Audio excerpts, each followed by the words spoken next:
There is this one anecdote about Socrates where a rivaling philosopher talked with him, and he was like, I haven't seen you in 30 years, and you're still talking about the same issues. What kind of philosopher are you? And Socrates replies excitedly, Yes, even better still. I'm talking about the same issues with the same people. Because he talked about the right issues from his perspective. He talked about what the good is. He talked about moral philosophy. He talked about the things that, well, really make an impact in our lives if we get them. What is life about if not understanding on how to lead it well? Genuine question. Welcome to the improper semantic musings of a disrespectful youth. I am the disrespectful youth, and I will be presenting you today some thoughts on language and meaning. Language, the tool that we all use to distill our thoughts into concise ideas, which we can use then to change the world, or at least our relationship with it. Because language is very fundamental in the way that we actually form thoughts. Up into the 19th century, I believe, deaf people were always believed to also be mentally impaired, as sign language has not been invented yet, and the way that we tried teaching language to deaf people was phonetically, without them ever being able to hear anything that is coming out of our mouths phonetically. So, this very form of abstract learning led to them never really understanding language at all the way that somebody who does would. And this lack of system, this lack of framework on how to order your thoughts well, so that you may understand them, that led to them not being able to form any sort of understanding about the world, concisely, precisely, helpfully. You get it.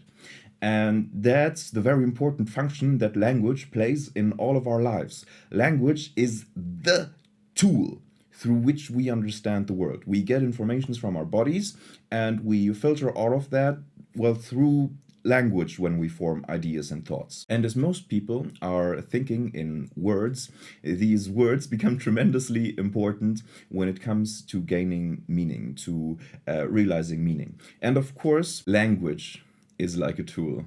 It gets the job done, but maybe language is not always the perfect tool for every setting, and certainly not every language, as some languages have different foci. I've heard that English is a very capable language when it comes to explaining physical phenomena, when it comes to explaining things through any form of empiric point of view, then English is amazing. However, and I've experienced that myself, when it comes to actually trying to talk about emotions, sometimes it falls flat. There is not a word for every way, for everything that you can experience. Sometimes you say, I'm feeling torn, but torn really quite doesn't get it, right? Because torn is trying to make a simile between something, well, ripping and the way that you're feeling inside. However, well, that's just a simile and not actually the fitting term, from my experience at least. And of course, if we don't have a word, a term for something, that it's hard to express or even pinpoint, well, the meaning that we try to convey. Because things that we experience, well, they definitely seem real to us, and not having a word to for explaining them, that can lead to issues, namely failing to understand something, getting confused, being displeased with the way that they're getting confused, and, well, all sorts of things. That's also why I believe that it's very important to have strong foundational definitions for terms, especially terms that are of any sort of moral character. Well, there is this thoughts experiment. How can you make a definition of a chair which includes all chairs and excludes all non-chairs? Well, you can talk about the legs of a chair, but there are chairs with an irregular number of legs. Well, you can talk about size, coloration, anything about the chair, but it actually may be impossible to get down a definition of anything that is a chair and that excludes anything that is not. So it's functional. It needs to be functional when it comes to describing something in the physical world. Well, it's a chair. It's the thing you sit on at dinner. It's the thing you stand on when you try to reach up It's the thing that people sit on when milking their cows with it's only three legs. So when it comes, however, to moral quandaries and philosophical ones, when it comes to philosophy, it's absolutely imperative to have strong foundational definitions for the terms that you're using, because if you're not having the exact same idea when it comes to some sort of philosophical idea with the person that you want to share them with, well, then they will understand something completely different when you use the term, won't they?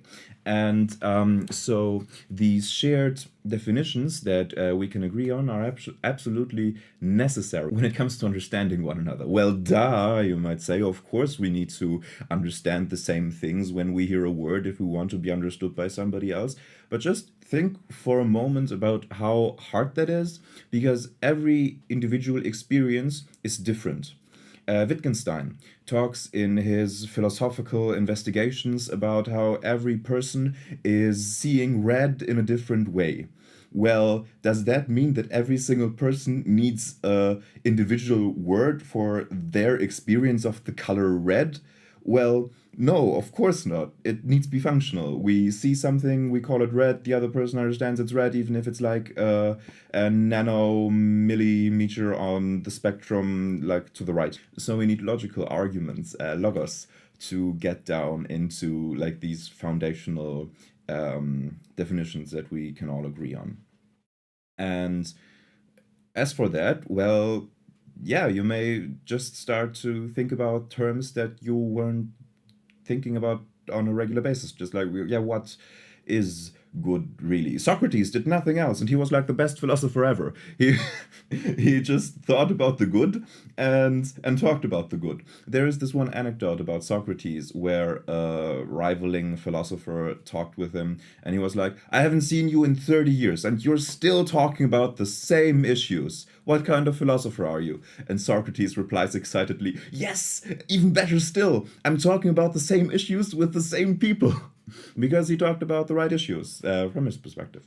He talked about what the good is. He talked about moral philosophy. He talked about the things that, well, really make an impact in our lives if we get them. What is life about if not understanding on how to lead it well? Genuine question. Well, I don't think it's just about survival, because, as established, survival is not always good. Survival is only good if you like surviving. If you're depressed and suicidal, well, that's an issue, right? So let's think about the meaning of terms, and let's try to find beneficial meanings of that further understanding and further the good. Well, these two things, I believe, are a reasonable baseline for beneficial definitions for terms. And let's not get clogged up in the way that everybody is experiencing things differently, and the way in which we don't have the perfect term for every situation. It's nice to have a lot of terms. It's nice to learn a new language. It's a completely new system of expressing yourself, and I'm advocating for everyone to at least try to learn one. It's a great sensation.